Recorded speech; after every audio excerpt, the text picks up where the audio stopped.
நான் படிச்சதுல எனக்கு ரொம்ப ரொம்ப புடிச்ச சில வரிகள்ங்க. என்ன அப்டின்னா, "விலகுகிறார்கள் என்று தெரிந்த பின், விளக்கம் கேட்பது எல்லாம் வீண்" அப்டின்னு சொல்லக்கூடிய அந்த வரிகள் தாங்க. என்ன அப்டின்னா, நம்மள விட்டு ஒருத்தவங்க போறாங்க, அதாவது நம்மள ஒருத்தவங்க அவாய்ட் பண்ணிட்டு போறாங்க அப்டின்னா, அவங்க போகட்டும்னு விட்டுருங்க. அவங்களாண்ட போயிட்டு, "நீ ஏன் என்ன அவாய்ட் பண்ற? நீ ஏன் முன்ன போல பேசுறதில்ல? ஏன் முன்ன போல என் கூட மெசேஜ் பண்றதில்ல?" அப்டி இப்டின்னு அவங்கள போய் எதுவும் கேட்காதீங்க.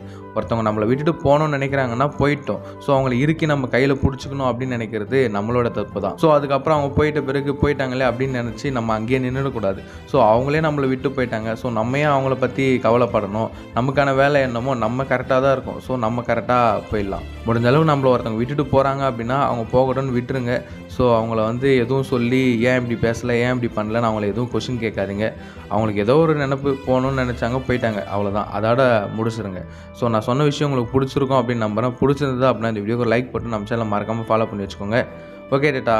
பாய்.